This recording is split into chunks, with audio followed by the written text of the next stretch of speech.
Hola, muy buenos días, estimados amigos de este nuevo evento de Island SIP. Soy el doctor Lauro Castanedo de Alba, eh, certificado por los Consejos Mexicanos de Medicina Interna y Psiquiatría. Soy médico adscrito al Hospital Español de México. Fui presidente de la Asociación Psiquiátrica Mexicana y soy miembro honorífico de la Asociación Mundial de Psiquiatría, entre algunas otras cosas. Para nosotros es de fundamental interés la presentación por segunda ocasión del abordaje terapéutico de la depresión resistente. Hemos estado trabajando intensamente este tema, el doctor Marlon Saavedra Delgado y el doctor Manuel Ollosa. Nuestra institución, el Hospital Español, es una institución de referencia, además de los propios pacientes que genera el hospital. Y al ser un hospital de referencia, nuestra experiencia en el manejo de depresión resistente es muy bueno y de largo tiempo. En la Torá, en el Antiguo Testamento, dice una frase que me gusta mucho: mucho aprendí de mis maestros, más aprendí de mis colegas, pero muchísimo más sigo aprendiendo de mis alumnos. El doctor Marlon Saavedra ya no es mi alumno, es todo un profesionista de alto nivel. El doctor Marlon Saavedra va a hacer la presentación de nuestro trabajo. El doctor Marlon Saavedra es egresado de la Universidad de Antioquia, en Colombia. Cursó todo su entrenamiento en psiquiatría en la Universidad Nacional Autónoma de México y en el Hospital Español. Además, es el coordinador de contenidos digitales de la Asociación Psiquiátrica Mexicana. Pero lo más importante es que tiene una vasta experiencia en el manejo de depresión resistente. Los dejo con el doctor Saavedra. Para mí es un gran honor esta oportunidad que tenemos y nos vemos al final de las conclusiones. Marlon, por favor. Muy bien. Hola, ¿qué tal a todos? Es también para mí un honor que el doctor me haya permitido ayudar en esta presentación. Agradecemos a Island SIP por la invitación para realizar la ponencia. Agradecemos también al doctor Manuel Ollosa por los aportes que ha hecho para justamente tener datos sólidos para la presentación que vamos a generar a continuación.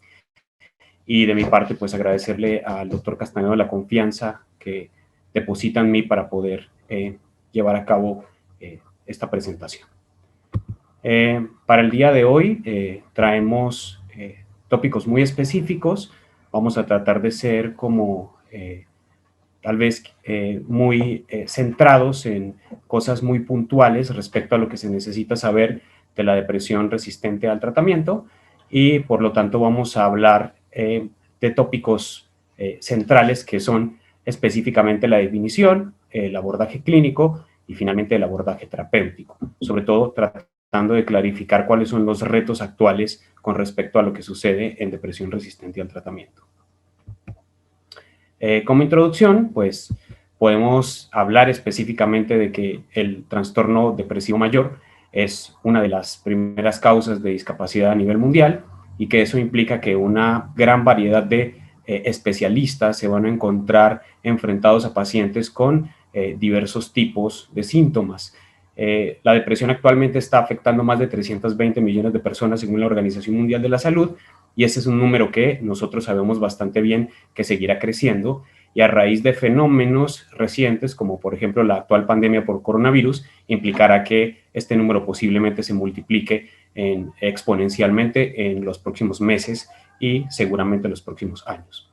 La diversidad de su etiología y digamos que el gran número de síntomas que se pueden presentar, además de la comorbilidad tanto psiquiátrica como desde el punto de vista físico, generan un reto muy grande con respecto al abordaje y con respecto a la respuesta de este abordaje en los trastornos depresivos mayores.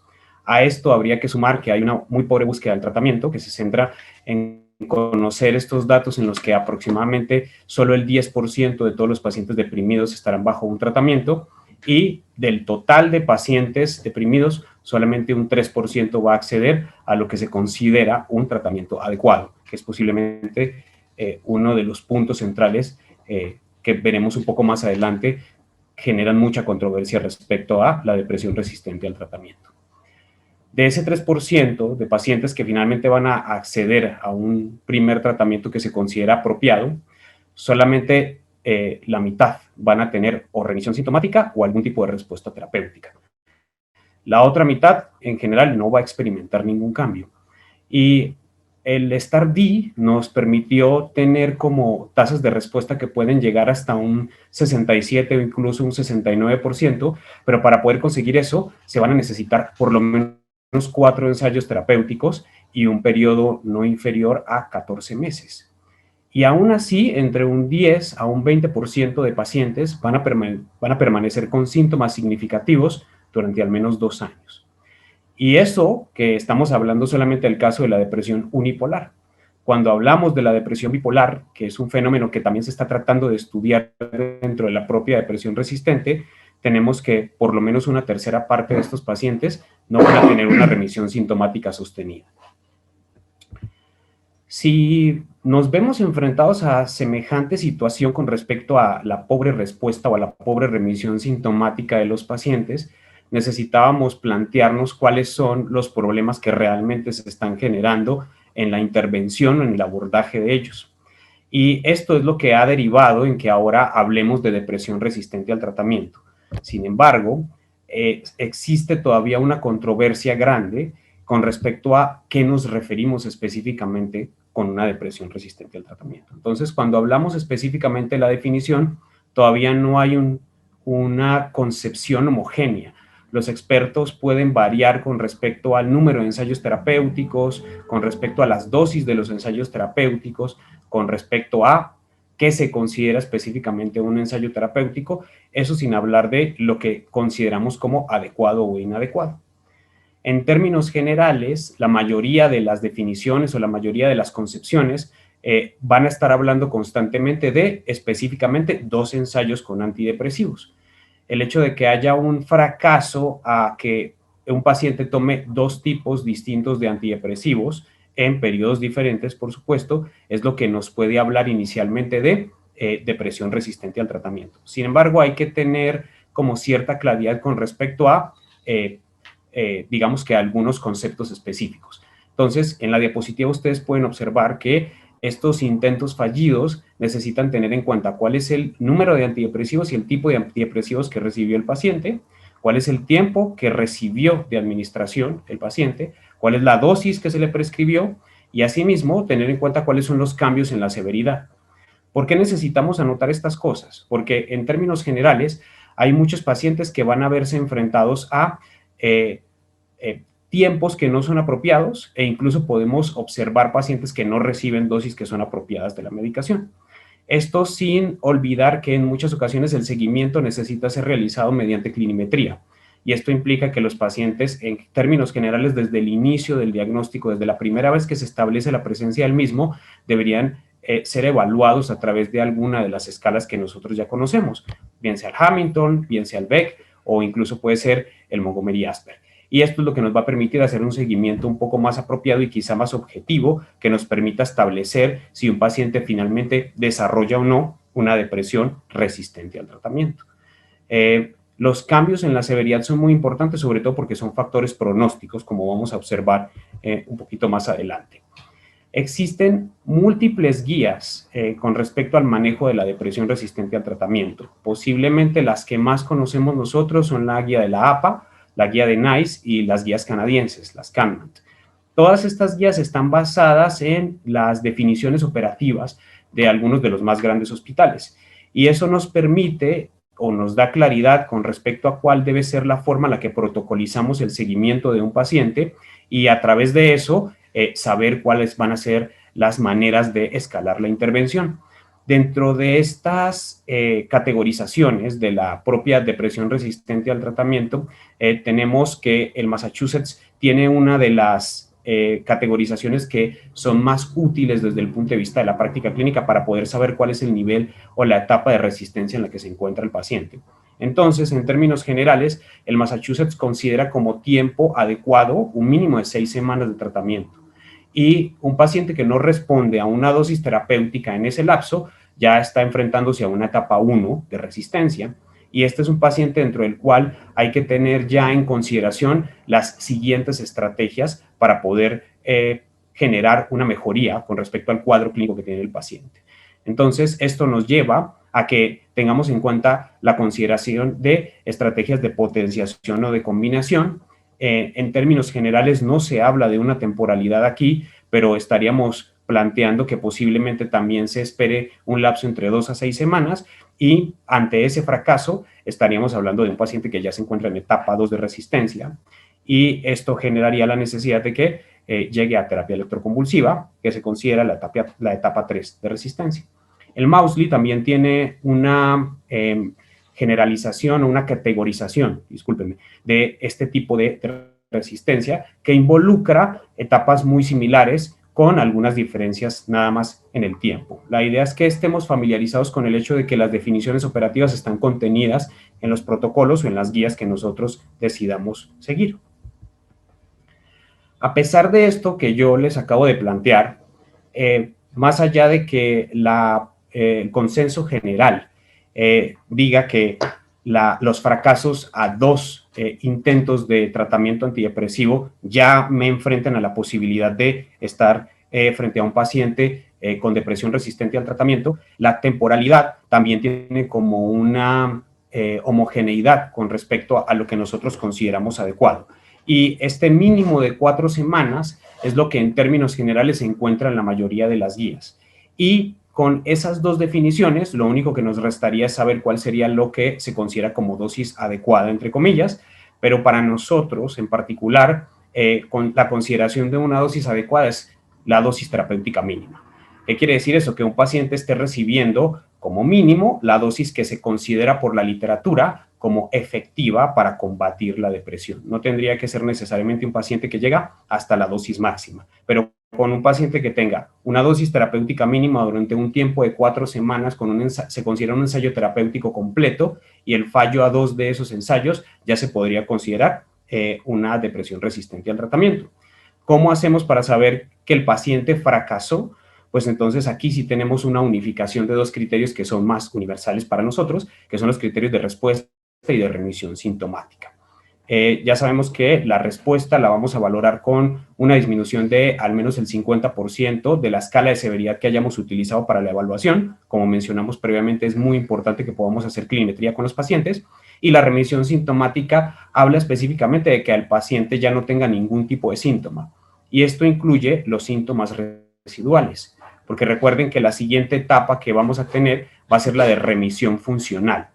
La remisión funcional no se trata solamente de que el paciente ya no curse con ningún síntoma depresivo, sino que tenga una funcionalidad normal, específicamente cuando hablamos de los contextos que se han visto afectados por la depresión.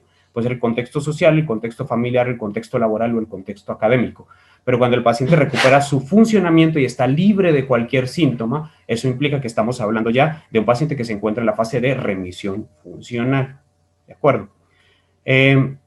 Tenemos como, digamos que un consenso más universal respecto a estos 2 conceptos y a este tercero que les estoy planteando recientemente, pero es necesario recordar que la remisión sintomática siempre va a hablar de que eliminemos también lo que se consideran síntomas residuales y entre los síntomas residuales lo que es más frecuente son los síntomas cognitivos, casi siempre alteraciones atencionales y predominantemente fallos de memoria, y también tenemos el insomnio. Así como en muchas otras ocasiones tenemos pacientes que experimentan bien sea indiferencia emocional, apatía o incluso todavía cierto grado de anedonia.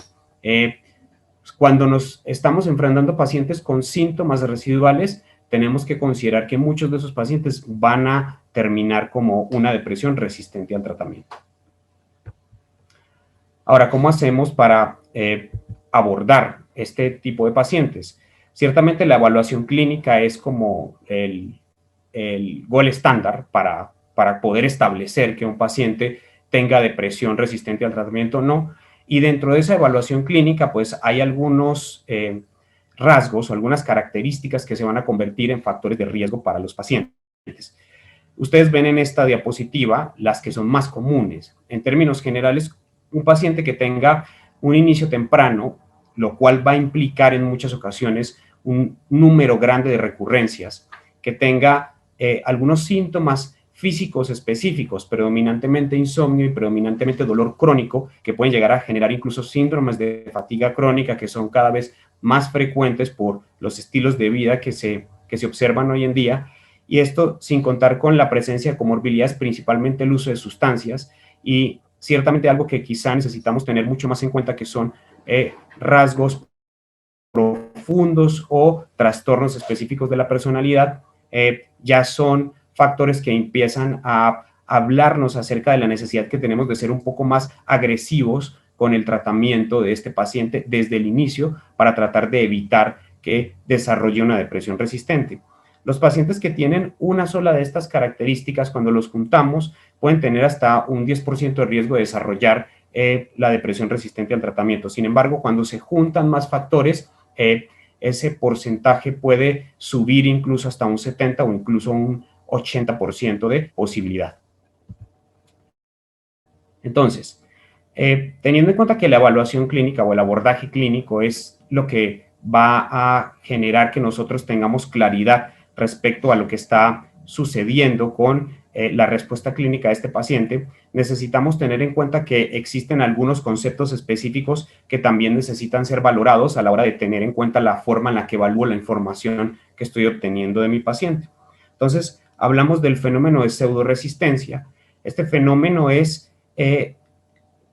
relacionado íntimamente con la duración de los tratamientos y está relacionado íntimamente con la dosis de los tratamientos. Entonces, estamos hablando de un paciente que no ha recibido el tratamiento en la dosis que requiere y posiblemente tampoco lo ha recibido en el tiempo que requiere. Con que se cumpla uno solo de esos dos, estamos hablando del fenómeno de pseudoresistencia. La pseudoresistencia no está dada exclusivamente porque un especialista no formule el medicamento por el tiempo propicio o en la dosis que se requiera, sino que también se da por los abandonos de los pacientes. Y recuerden que existen muchas publicaciones que nos hablan de que cerca de un 80% de los pacientes con depresión al término de 6 meses habrán abandonado el tratamiento. Y esos porcentajes pueden llegar a un 100% cumpliendo un año. Entonces, hay que tratar de recabar apropiadamente esa información porque en muchas ocasiones los pacientes tienden a abandonar el tratamiento en etapas muy tempranas, antes de 2 semanas o antes de 4 semanas de estar recibiendo la medicación. Esta situación se da principalmente por la presencia de efectos secundarios y en muchas otras ocasiones por, digamos que, estigma frente a la posibilidad de tomar el medicamento. Las comorbilidades son una situación esencial y es necesario que nosotros como psiquiatras nos planteemos constantemente si un paciente que llega con una depresión ha sido apropiadamente estudiado, sobre todo porque cuando hablamos de comorbilidades, en muchas ocasiones las que más resaltan dentro de la literatura que habla de depresión resistente están diabetes mellitus, enfermedad cerebrocardiovascular y enfermedad tiroidea. Y esto significa o implica que si un paciente llega a nuestra consulta directamente con el diagnóstico de una depresión y no ha sido como estudiado para otro tipo de problemas de índole que pudiéramos considerar como física, es posible que requiera de un estudio un poco más amplio. Es mandatorio y quizá para nosotros es un poco más frecuente el hecho de que busquemos comorbilidad física por el hecho de estar constantemente expuestos a pacientes de hospital general.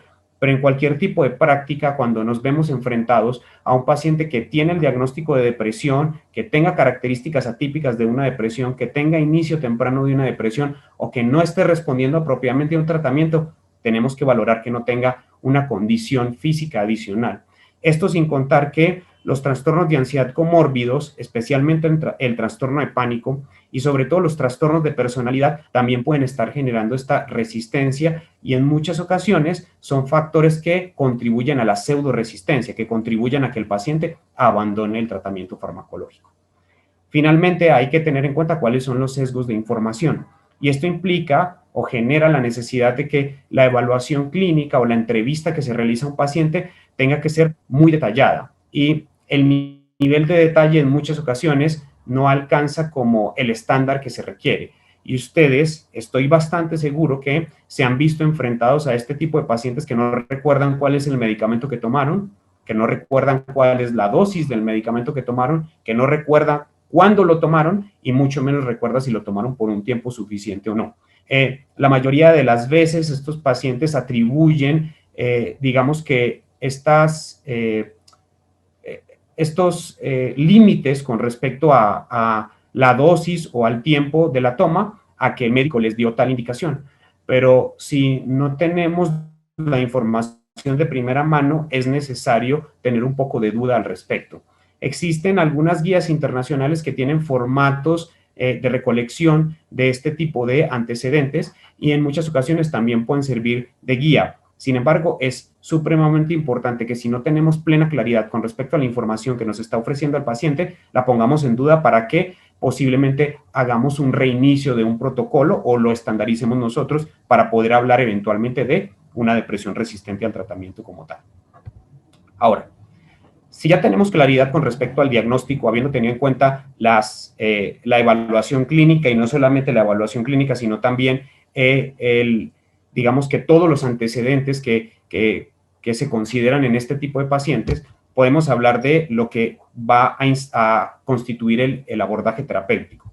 Todos sabemos que el STAR-D nos ha dado una pauta muy específica, muy puntual con respecto a que los tratamientos normalmente van a empezar con inhibidores selectivos de recaptura de serotonina y de allí vamos a tener como cierta progresión. Sin embargo, dado que el fenómeno de depresión resistente al tratamiento es una necesidad que se ha vuelto difícil de satisfacer, esto ha generado que modifiquemos un poco cuál es el tipo de aproximación terapéutica que requiere el tratamiento. Entonces, en muchas ocasiones vamos a hablar ya, bueno, no en muchas ocasiones, actualmente estamos hablando ya como de 3 ejes diferentes con respecto a la forma en la que se hace el abordaje terapéutico. Entonces, vamos a tener un abordaje que se llama farmacológico tradicional, que es el que estaría basado específicamente en el STAR-D. Vamos a hablar de neuroestimulación o tratamientos de estimulación cerebral y estamos hablando actualmente de facetas que se consideran tratamientos novedosos. Ustedes ya saben que muchos de estos tratamientos novedosos en realidad tienen 15 o 20 años ya de investigación, pero se siguen considerando así porque la información todavía no ha sido como suficiente para descartarlos como una alternativa, pero tampoco para ponerlos como una de primera línea. Entonces, cuando hablamos de la aproximación farmacológica tradicional, siempre estamos hablando específicamente de cómo se van a utilizar los medicamentos, ¿no? Ya sabemos que si un paciente ha fracasado a 2 intentos terapéuticos adecuados en tiempo y en dosis, esto implica que muy posiblemente el paciente ya ha tomado por lo menos 2 inhibidores selectivos de recaptura de serotonina o ha tomado un inhibidor selectivo de recaptura de serotonina y un dual. Como mínimo ha tenido esos 2 ensayos terapéuticos.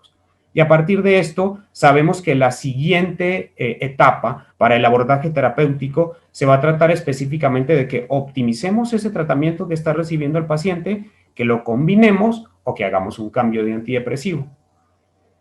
Las guías suelen ser poco claras con respecto al asunto del cambio de antidepresivo. El cambio de antidepresivo se puede considerar a un medicamento diferente del mismo grupo o a un medicamento de otro grupo. Pero cuando se han agotado las posibilidades tanto de los inhibidores selectivos de recaptura de serotonina como de los duales, muchas de las guías siguen sugiriendo la posibilidad de que utilicemos tricíclicos o de que utilicemos IMAOs. Con cualquiera de los dos podríamos llegar a tener una tasa de respuesta que llega hasta el 60%. Sin embargo, el problema del uso de estos medicamentos son sus efectos secundarios. Y en el caso de los IMAOs, ahora su disponibilidad. La verdad es que tenemos muy pocos. Posiblemente la razagilina y la selegilina serían los únicos que tenemos disponibles, pero muchos de esos están más indicados para pacientes con enfermedad de Parkinson que para depresión como tal. Entonces, posiblemente la optimización de la dosis sea como a lo que más recurramos, y más allá de la optimización de la dosis, la combinación es posiblemente lo que nos va a generar como un mayor impacto en este paciente.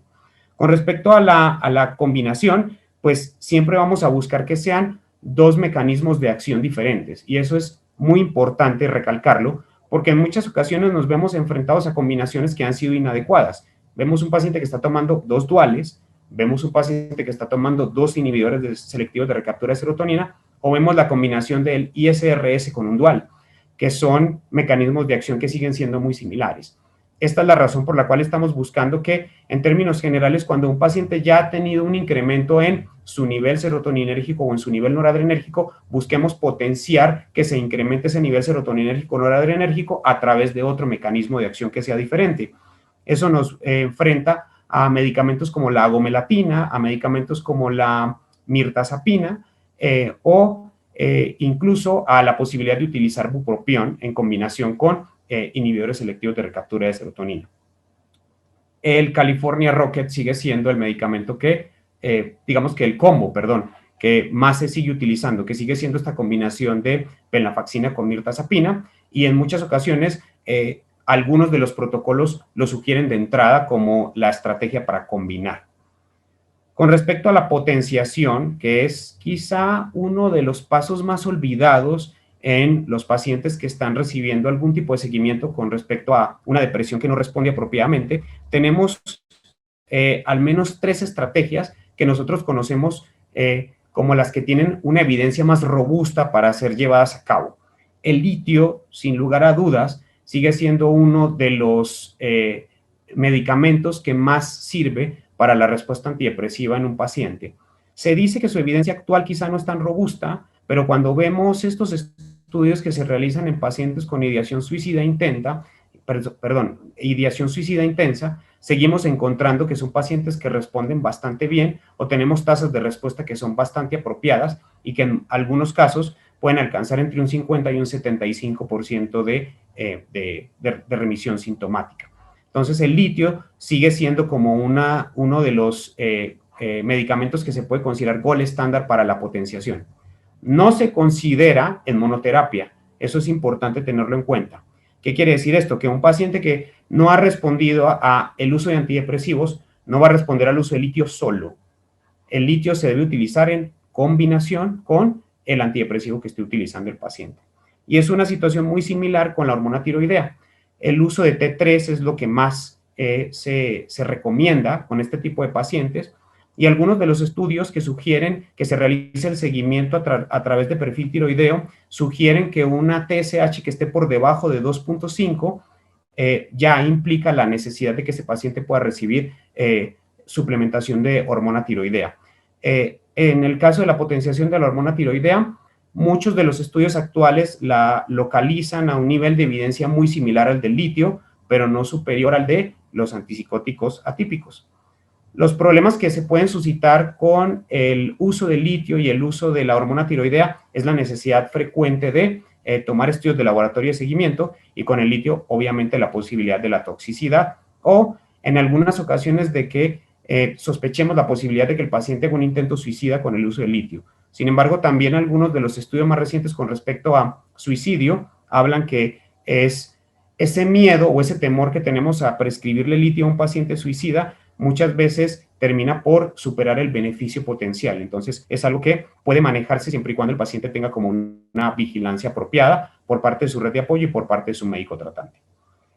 Finalmente, la estrategia de potenciación más efectiva, hasta aquí más eficiente, la que tiene un nivel de evidencia que es como más sólido, es específicamente los antipsicóticos atípicos o los antipsicóticos de segunda generación. De estos hay una lista que es muy específica. Estamos hablando del aripiprazol, estamos hablando de la quetiapina, estamos hablando de la olanzapina y estamos hablando de la risperidona. Son los 4 medicamentos que más se utilizan actualmente, los que más estudios tienen. Con la quetiapina podemos alcanzar tasas de respuesta que alcanzan hasta un 48%, y con la olanzapina, cuando se combina específicamente con la fluoxetina, podemos alcanzar tasas de respuesta que alcanzan hasta el 60%. El problema que tenemos con el uso de los antipsicóticos atípicos es la tolerancia también. Muchos de los pacientes no toleran apropiadamente las dosis intermedias o incluso a veces las dosis altas, y eso sin contar que quetiapina y olanzapina tienen un impacto metabólico que es muy importante también en el paciente. Entonces hay que tratar de perfilarlos de una forma apropiada. Tenemos medicamentos nuevos, el brexpiprazol es un medicamento que se está perfilando cada vez más como una estrategia de potenciación que genera una respuesta apropiada en pacientes con depresión que ya se empieza a considerar en fase 2 de resistencia y con un efecto mucho menor sobre el desarrollo metabólico del paciente, con una mejor tolerabilidad. Sin embargo, se sigue reportando acaticia con él y es un efecto que hay que tratar de tener en cuenta porque en muchas ocasiones termina confundiéndose específicamente con ansiedad, y cuando lo confundimos así, lo intervenimos de forma inapropiada y eso puede generar que posiblemente no le demos una calidad de vida suficiente al paciente a pesar de que remitan sus síntomas afectivos. Finalmente, a pesar de que la psicoterapia no se considera una intervención farmacológica, sí está dentro de los tratamientos farmacológicos. La razón es simple: no se considera apropiado que un paciente que ya se perfila con depresión resistente al tratamiento no esté recibiendo psicoterapia. La psicoterapia hace parte del arsenal terapéutico que necesitamos poner a disposición del paciente. Y existe incluso ya una revisión sistemática de Cochrane que al final de la presentación verán por ahí en las referencias para si la quieren consultar, que tiene una concentración bastante alta de pacientes y que demostró que hay un tamaño del efecto que es importante con respecto a recibir una intervención psicoterapéutica cuando estás enfrentado a un paciente que tiene depresión resistente al tratamiento. Las corrientes psicoterapéuticas más estudiadas y de las que más tenemos evidencia son la terapia cognitivo-conductual, la terapia interpersonal, la terapia cognitiva basada en mindfulness y este sistema de evaluación cognitivo-conductual de la psicoterapia. Sin embargo, las terapias como la dialéctica conductual o algunas de las terapias de apoyo o terapias psicodinámicas breves también tienen algún nivel de evidencia. Y en pacientes que tienen comorbilidad, sobre todo con trastornos de ansiedad y en especial con trastornos de la personalidad, se hace como muy difícil obviar este paso en particular. Entonces, es muy necesario que cada vez que nos veamos enfrentados a un paciente que está teniendo un fenómeno de resistencia con respecto al tratamiento que está recibiendo para su depresión, sea referido a una psicoterapia que tenga como un protocolo de seguimiento y de estudio.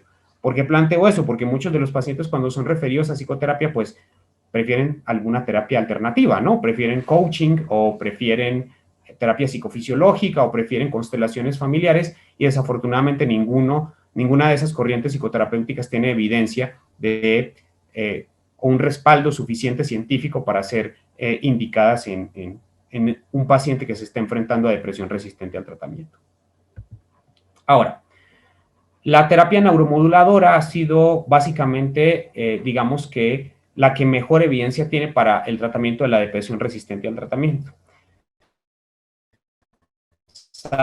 Sabemos bastante bien que la sin embargo, nos seguimos enfrentando al estigma y desafortunadamente no nos estamos enfrentando solamente al estigma de los pacientes, nos enfrentamos al estigma de colegas también. Estamos hablando de mucha gente dedicada a salud mental que desconoce por completo cuáles son las técnicas actuales de terapia electroconvulsiva, y también tenemos colegas dentro del gremio médico que pues la siguen viendo como algo quizá abusivo incluso frente a los pacientes. El otro asunto que limita su uso muchas veces tiene que ver con los costos, porque desafortunadamente no hay como medios de acceso fácil, no tenemos hasta cierto punto máquinas suficientes en el país como para hablar de una difusión amplia de la terapia electroconvulsiva, y en el ámbito privado definitivamente los costos se aumentan por lo que implica una estancia hospitalaria o una media estancia hospitalaria, así el manejo se haga de forma ambulatoria. Sin embargo, hay muchos estudios de costo-efectividad que demuestran que permitir que un paciente siga evolucionando en una depresión resistente y que siga perdiendo su funcionalidad va a generar un costo indirecto que es mucho mayor que el que podría generarse a partir de recibir el tratamiento electroconvulsivo. Costo-beneficio, en teoría, la estimulación magnética transcranial repetitiva sería una alternativa que podría ayudar al paciente. Sin embargo, tenemos diferencias en la respuesta, porque la respuesta que se puede conseguir con terapia electroconvulsiva alcanza un 75%, dependiendo del tipo de estudio que valoremos, pero con la estimulación magnética transcraneal posiblemente solamente llegaríamos hasta un 50%. Algunos de los protocolos de depresión resistente al tratamiento ponen a la estimulación magnética transcraneal antes de la terapia electroconvulsiva. ¿Qué quiere decir esto? Que se le puede ofrecer al paciente una alternativa neuromoduladora antes de llegar a la TEC. Hay algunos teóricos que cuestionan mucho esa decisión y que perfilan que sería mejor ofrecer lo más temprano que se pueda terapia electroconvulsiva al paciente. Hay que ser muy claros con respecto a la posibilidad de los efectos cognitivos, que nosotros tenemos información que siempre ha sugerido que los efectos cognitivos van a desaparecer entre 2 semanas y hasta 6 meses después de que el paciente haya dejado de recibir el tratamiento electroconvulsivo, aunque existen algunas publicaciones un poco más recientes que sugieren la posibilidad de que haya algunos datos que el paciente no recupere por completo a los 6 meses. Desafortunadamente no tenemos claro del todo aún cuáles son las alteraciones específicas de memoria que pueden terminar siendo residuales. Sin embargo, en muchas ocasiones el beneficio que se genera a partir de la recuperación de la funcionalidad supera ese efecto adverso. Lo que es promisorio con respecto a este tipo de tratamientos es la terapia magnetoconvulsiva. El principio es básicamente igual al de la terapia electroconvulsiva, solo que en esta ocasión lo que se propone es que la misma técnica que se utiliza en la estimulación magnética transcraneal genere una cantidad de energía que sea mucho mayor de la que ofrece la estimulación magnética y eso permita inducir una convulsión terapéutica en el paciente. Este principio a través de magnetos parece que reduce la posibilidad de que haya resistencia en el cráneo para el paso de la energía y eso suscita que haya menos efectos secundarios, sobre todo en el perfil cognitivo, aunque todavía necesitamos un poco más de estudios. Algunos estudios con seguimientos a 6 e incluso 12 meses sugieren que la tasa de respuesta con terapia magnetoconvulsiva puede oscilar entre un 58 y un 70%. Es promisorio, pero todavía no tenemos aparatos disponibles tampoco en México y a nivel mundial la verdad es que también son relativamente pocos. Desconozco si se trata de una cuestión de costos con respecto a la construcción del aparato, pero creo que es algo que posiblemente más adelante vamos a tener en cuenta. Hay que recordar que la terapia electroconvulsiva o la terapia magnetoconvulsiva necesita tener también tiempos específicos de respuesta. ¿A qué me refiero? Una convulsión se considera terapéutica si dura entre 30 y, como mínimo, 60 segundos. Esto quiere decir que estos protocolos de terapia electroconvulsiva a los que algunos pacientes se someten y se consideran como fallidos porque a pesar de recibir 3 o más sesiones, no hay un 50% en la disminución de la escala depresiva que se haya utilizado, se ven, digamos que viciados o se ven matizados por el hecho de que la duración de las convulsiones es inferior a 25 o a 20 segundos. Y eso es algo que se necesita tener en cuenta, sobre todo para aquellos que aplican terapia electroconvulsiva. Las otras terapias neuromoduladoras, hablando específicamente de la estimulación profunda, de la estimulación del nervio vago, desafortunadamente no tienen evidencia suficiente y siguen siendo utilizados predominantemente en investigación, pero ya no son alternativas que nosotros veamos realmente como terapéuticas para el paciente, porque las tasas de respuesta son terriblemente variables. Tenemos algunos estudios que sugieren tasas de respuesta del 10%, y otros estudios que sugieren tasas de respuesta que no van más allá del 50%.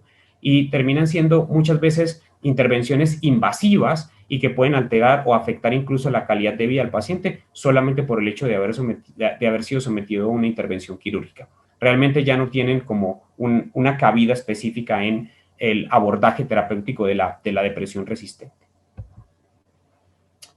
Con respecto a los tratamientos novedosos, pues es un poco lo que les planteaba hace un rato. La ketamina está siendo estudiada desde hace 15 o 20 años y sin embargo no hemos podido todavía establecer cuál es su utilidad franca. Cada vez hay más guías que la están aceptando dentro del protocolo de tratamiento. Sin embargo, muchas de las guías que lo aceptan, no todas, pero muchas de las guías que la aceptan hasta después de la terapia electroconvulsiva. Hay algunos que la sitúan antes, incluso la sitúan antes de cualquier terapia neuromoduladora como un tratamiento farmacológico eficaz.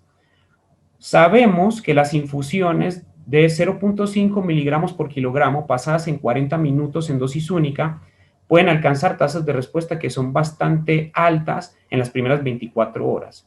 Sin embargo, el uso de dosis repetidas, casi siempre los estudios sugieren que unas 3 dosis pueden generar tasas de respuesta que van oscilando entre 58 y 62% a las 24 horas de la última aplicación. No existen estudios suficientes que nos ayuden a respaldar que ese efecto se mantenga a largo plazo, incluso con dosis de mantenimiento, con dosis semanales. Pero hay algunos estudios que sugieren que puede haber un mantenimiento de esa mejoría por 4 e incluso 8 semanas. Eso también va a depender mucho de si el paciente sigue sometido o no a tratamiento farmacológico, porque hemos visto en algunas ocasiones que se opta por dar esto como único tratamiento al paciente. Entonces, si le ofrecemos al paciente la ketamina como monoterapia, posiblemente no va a tener como una respuesta apropiada. Y esto lo que implica o lo que significa es que deberíamos tener protocolos un poco más robustos con respecto a la metodología que nos permitan hacer como una diferenciación. Es raro porque la esketamina, que es más nueva, tiene más estudios que la ketamina. Y a pesar de eso, todavía no tenemos como una definición concluyente con respecto a su utilidad en depresión resistente al tratamiento. Cuando hablamos de ketamina, la dificultad que podemos tener es la necesidad de hospitalizar al paciente y que sea supervisado por un anestesiólogo ante la probabilidad de efectos secundarios, siendo el más notorio la disociación.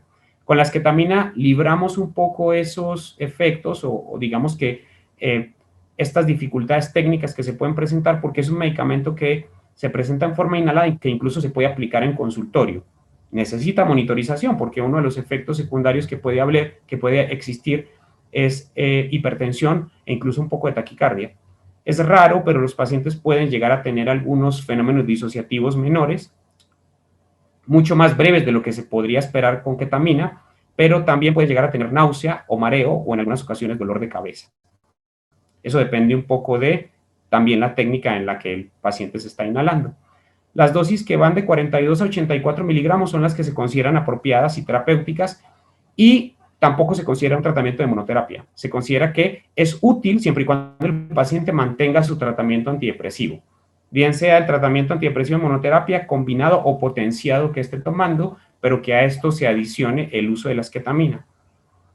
A pesar de que la cantidad de publicaciones son mayores que con ketamina, hay una preocupación por parte de algunos grupos científicos con respecto a la forma en la que se han hecho los estudios, porque se sugiere que hay estudios que no están siendo publicados. ¿A qué me refiero con esto? Que hay algunos científicos que sostienen que hay bastantes ensayos que no han sido satisfactorios y que no han salido a la luz y que muy posiblemente algunas de las formas en las que se han elegido los pacientes pueden ser excesivamente laxas. Ciertamente esto no es una cuestión que yo vaya a juzgar.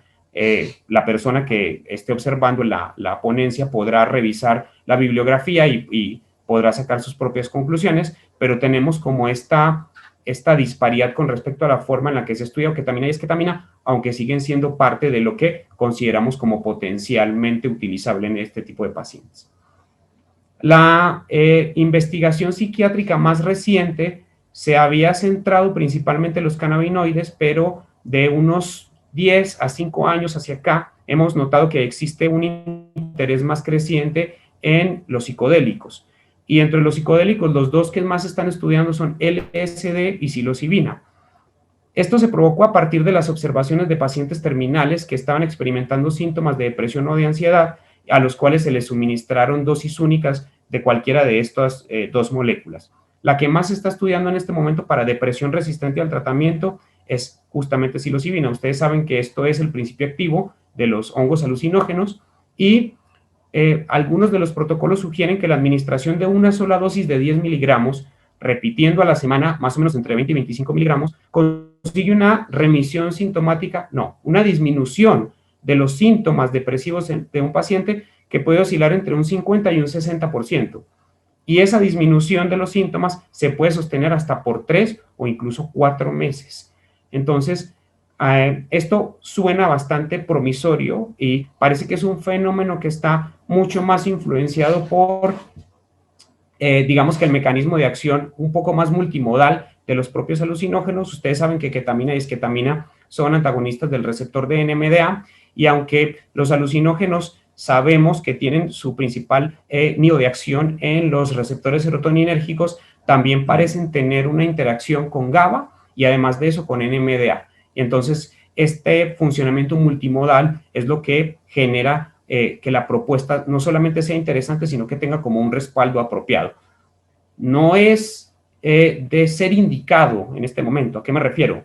No hay que enviar a los pacientes a retiros para consumir hongos, no es eso, sobre todo porque no estamos controlando la dosis que está consumiendo el paciente. Y con LSD los estudios se están centrando principalmente en las intervenciones psicoterapéuticas. ¿Qué quiere decir esto? Que un paciente que está en una terapia interpersonal, en una dialéctica conductual, recibiendo una dosis, una microdosis de LSD, puede tener un poco más de acceso a su capacidad introspectiva, y eso puede llevarlo a tener quizá una mejor respuesta de su proceso psicoterapéutico.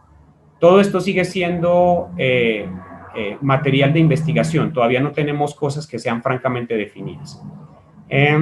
Con respecto a los antiinflamatorios, cada vez utilizamos antiinflamatorios más potentes, pero la parte de antiinflamatorios está circunscrita exclusivamente a aquellos pacientes que tienen depresión y que tienen marcadores inflamatorios incrementados. Esto genera que en muchas ocasiones tengamos la necesidad de valorar eso con nuestros pacientes, valorar índices plaquetarios, valorar proteína C reactiva.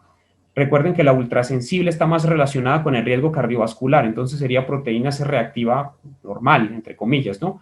Y en muchas ocasiones, cuando tenemos estos marcadores inflamatorios incrementados, descartar la posibilidad de que no estemos frente a una enfermedad reumatológica o autoinmune.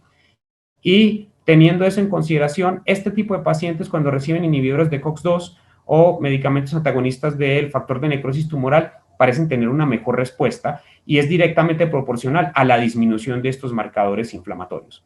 Ustedes saben que el año pasado la FDA autorizó la brexanolona como medicamento para la depresión postparto.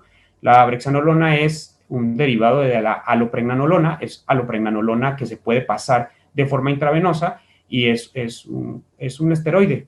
Este medicamento sugiere que hay un mecanismo inflamatorio importante en las depresiones postparto, y esto también genera como la posibilidad de que tengamos acceso a algunos tratamientos con este mismo tipo de mecanismos de acción que puedan ser accesibles para pacientes con depresión resistente al tratamiento, siempre y cuando cumplan con el criterio de tener marcadores inflamatorios incrementados. Con respecto a los, digamos que a los medicamentos más novedosos, tenemos que estamos enfocándonos cada vez más en receptores diferentes a los que hemos conocido. Siempre hemos tenido en mente la situación monoaminérgica, pero esto nos ha llevado a buscar cuáles son los reguladores monoaminérgicos. Ya sabemos que son NMDA, ya sabemos que es GABA, pero cada vez tenemos un poco más de indicios que nos dicen que es todavía más complejo de que eso que estamos observando nosotros desde el punto de vista clínico. Entonces, si ustedes ven, aquí tenemos un opiáceo, que es un agonista de los receptores mu y es un antagonista de los receptores delta y kappa, y este mecanismo de acción también multimodal dentro de los propios receptores de opioides parece que generan una mejoría de síntomas afectivos y de síntomas ansiosos también en pacientes terminales, y eso sugiere la posibilidad de que pueda ser útil en pacientes con depresión resistente al tratamiento.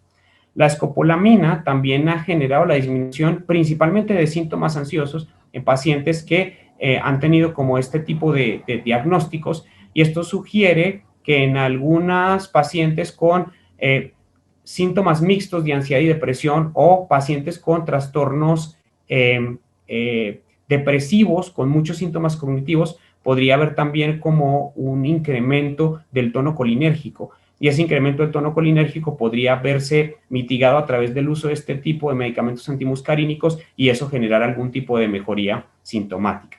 Y finalmente, pues observarán que el último medicamento ni siquiera tiene un nombre, simplemente tiene como esta denominación que se le hace en los estudios experimentales, y que está mediando GABA, y que parece que lo que estamos tratando de hacer a través de esto es que en lugar de mediar en la parte más alta de la modulación, que sería con la modulación glutamatérgica, nos bajamos un pasito, y quizá utilizar la modulación a través de GABA pueda ser también relativamente útil para este tipo de pacientes. Sin embargo, no tenemos franca claridad y en muchas ocasiones no tenemos ni siquiera protocolizada cuál sería la forma de escalar este tipo de medicamentos, así que siguen en el plano experimental, pero seguimos teniendo como, digamos que, un escenario promisorio para la intervención en pacientes con depresión resistente al tratamiento.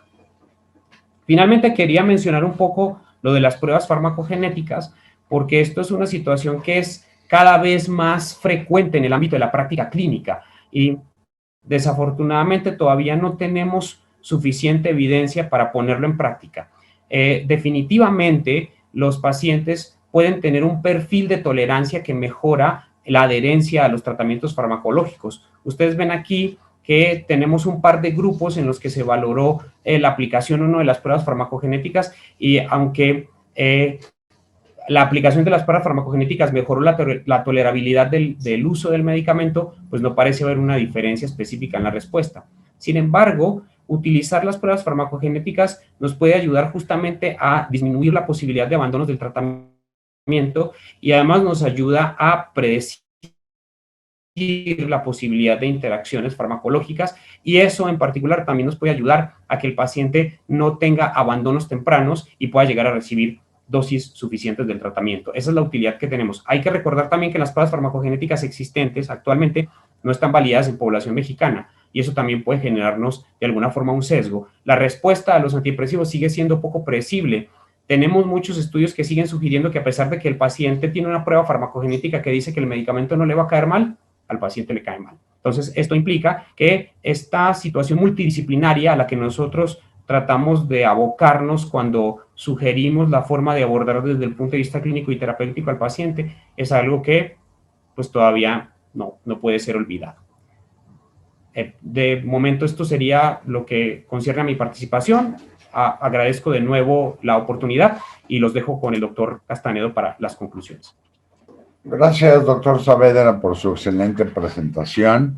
No cabe duda que es un trabajo arduo y que hemos llevado a través del tiempo. Vamos a ver ahora las conclusiones.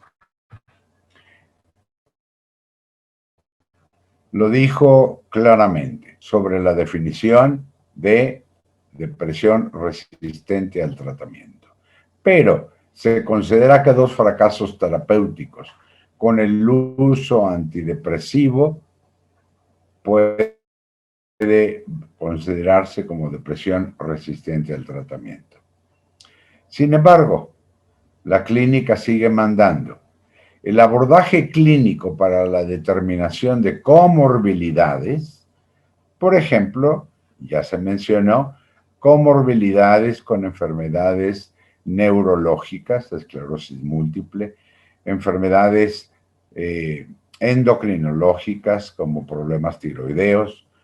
Hay que estudiar al paciente de manera apropiada para hacer diagnósticos diferenciales y la evaluación de los tratamientos previos es vital para ir escalando las intervenciones. Afortunadamente, en la actualidad y cada vez más, tenemos usos de definiciones operacionales de guías internacionales, como ya hemos mencionado, el canadiense, el de la Asociación Psiquiátrica Americana, el NICE, que facilita el diagnóstico y ayuda a establecer un protocolo escalonado de manejo. Entre las guías clínicas más utilizadas a nivel mundial, se sigue aceptando, sin duda, a la terapia electroconvulsiva como el mejor tratamiento disponible hasta la actualidad para el manejo de depresión resistente. Hay novedades y ojalá y siga habiendo más. Los tratamientos con ketamina y esketamina se consideran promisorios, especialmente por la novedad en su mecanismo de acción, así como en la respuesta clínica más rápida. Sin embargo, hace falta robustecer su evidencia sin duda alguna.